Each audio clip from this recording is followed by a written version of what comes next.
আজকে আমরা এসেছি যেখান থেকে শুরু হয়েছিল স্বাধীনতা আন্দোলনের প্রথম পদক্ষেপ। এখানেই তৈরি হয়েছিল খাদি মুভমেন্ট, আর এখান থেকে শুরু হয়েছিল ডান্ডি মার্চ।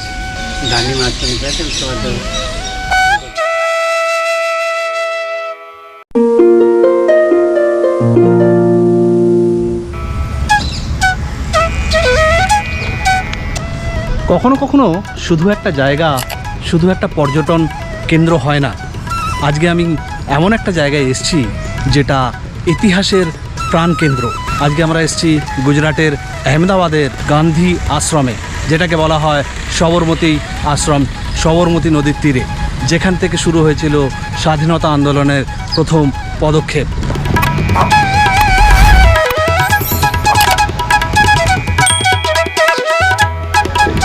এটাই হচ্ছে মহাত্মা গান্ধীর সেই বাসভবন, যেখান থেকে তার চিন্তা, জ্ঞান এবং শান্তির প্রতি বাণী শুরু হয়েছিল।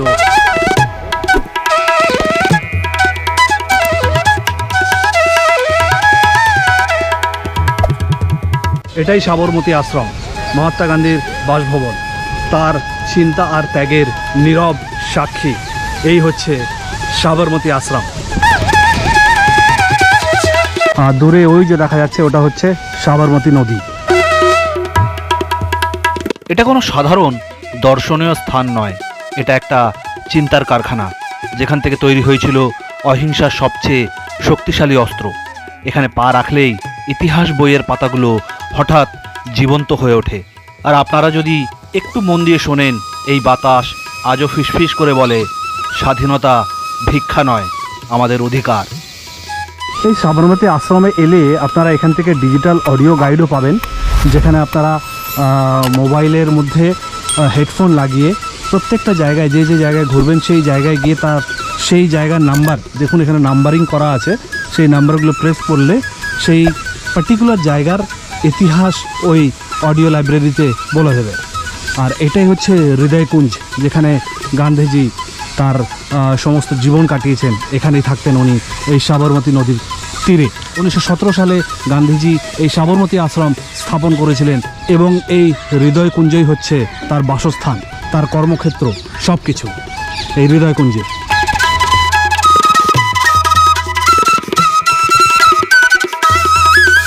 সালটা 1917। মহাত্মা গান্ধী দক্ষিণ আফ্রিকা থেকে ফিরেছেন। দেশ তখন পরাধীন, মানুষ ভীত, বিভক্ত, অসহায়। গান্ধী খুঁজেছিলেন এমন এক জায়গা যেখানে মানুষ শিখবে সহজে বাঁচতে, শিখবে সত্য বলতে। সাবরমতী নদীর তীরে এই জায়গাটাই তিনি বেছে নিলেন, কারণ এখানেই তিনি শেখাবেন মানুষকে ভয় ছাড়া লড়তে। গান্ধীজির চিন্তাধারায় ছিল, নদী যেমন জীবন দেয়, অন্যদিকে ভাঙতেও জানে। এই দ্বন্দ্বই গান্ধীজির দর্শন, নরম অথচ অদম্য। এখানেই জন্ম নিল সাবরমতী আশ্রম, একটা ছোট্ট জায়গা, কিন্তু স্বপ্ন পুরো ভারতের। ওনার ব্যবহৃত জিনিসপত্র সব এখানে রয়েছে মিউজিয়ামের ভেতরে।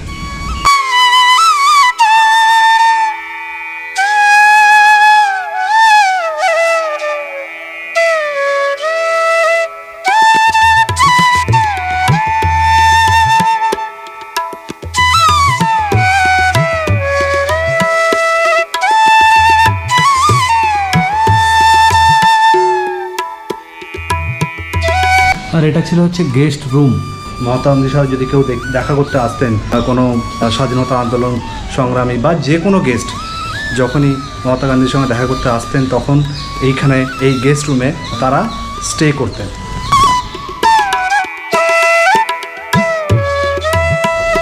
1917 সালে গান্ধীজি এই আশ্রমটি স্থাপন করেছিলেন। এখানেই তিনি তার জীবন উৎসর্গ করেছিলেন সত্য, অহিংসা আর স্বনির্ভরতার আদর্শ গঠনে। এখানেই তৈরি হয়েছিল খাদি মুভমেন্ট, আর এখান থেকে শুরু হয়েছিল ডান্ডি মার্চ।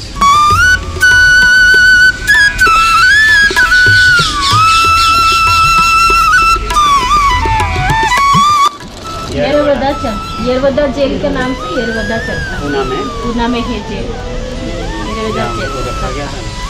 यहाँ से निकले थे तब, उसके बाद डांडी मार्च को निकले थे, उसके बाद उनको जेल में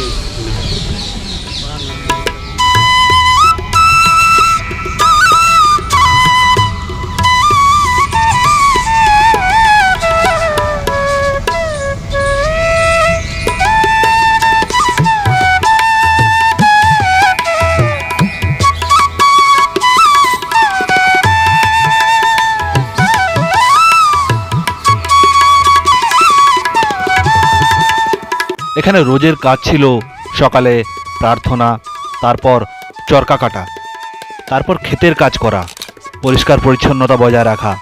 এখানে সবাই সমান।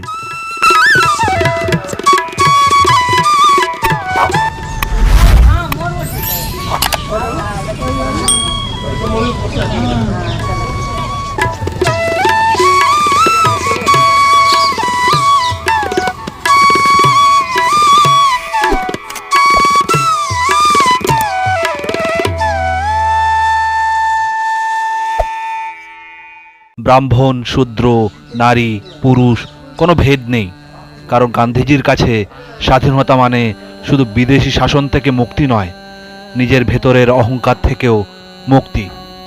চরকা ছিল প্রতীক, নিজের কাপড় নিজেই বানানো, মানে নিজের ভাগ্য নিজেই তৈরি করা।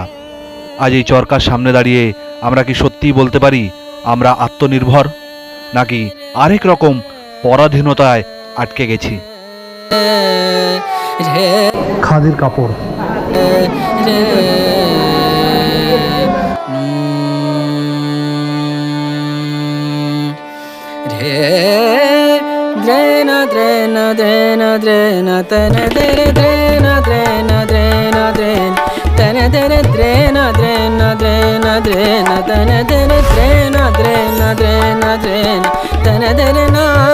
উনিশশো 30 সালের 12ই মার্চ এই আশ্রম থেকেই শুরু হয়েছিল ঐতিহাসিক ডান্ডি মার্চ।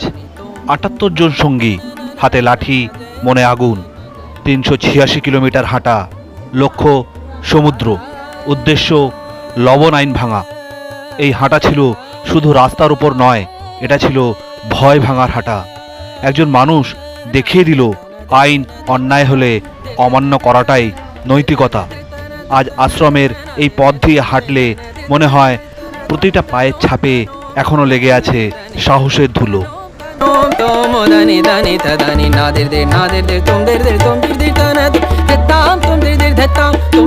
আজ সবরমতী আশ্রম পর্যটকদের জায়গা, কিন্তু এটা শুধু দেখার নয়, একটা ভাবার জায়গা।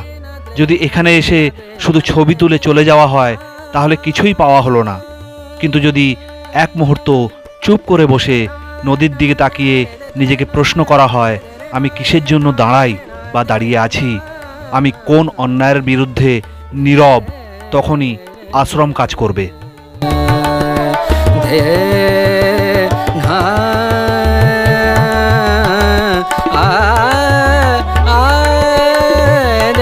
সবরমতী আশ্রম আমাদের শেখায় শক্তি মানে মুষ্টিবদ্ধ হাত নয়, শক্তি মানে দৃঢ় চরিত্র। স্বাধীনতা একদিনে আসে না, প্রতিদিনের ছোট্ট ছোট্ট সত্যের লড়াই থেকেই একটা বড় ইতিহাস তৈরি হয়।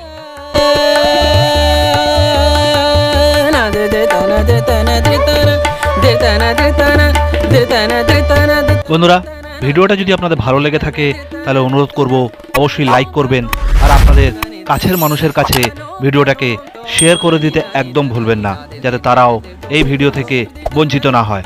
কিন্তু তার চেয়েও বেশি দরকার এই চিন্তাটা সাথে নিয়ে চলা, কারণ গান্ধীজি ইতিহাস নয়, গান্ধীজি একটা দায়িত্ব।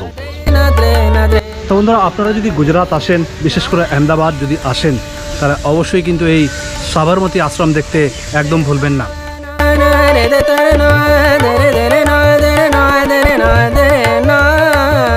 তাহলে কেমন লাগলো আপনাদের ভিডিওটা অবশ্যই আমাকে জানাতে ভুলবেন না। ভালো লাগলে লাইক শেয়ার করতে একদম ভুলবেন না। যে বন্ধুরা চ্যানেলে নতুন, আপনাদের কাছে অনুরোধ আর চ্যানেলটিকে সাবস্ক্রাইব করে পাশে থাকার জন্য। আর যে বন্ধুরা ফেসবুকে দেখছেন, আপনাদের কাছে অনুরোধ করব যদি ভিডিওটা ভালো লাগে তাহলে অবশ্যই একটা লাইক দিয়ে ফেসবুক পেজটাকে ফলো করে নিতে একদম ভুলবেন না। তাহলে আজকের মতন এখানেই বিদায়, আবার দেখা হচ্ছে নেক্সট এপিসোডে নতুন ব্লগের সাথে। ততক্ষণ পর্যন্ত ভালো থাকবেন, সুস্থ থাকবেন আর হাসতে থাকবেন।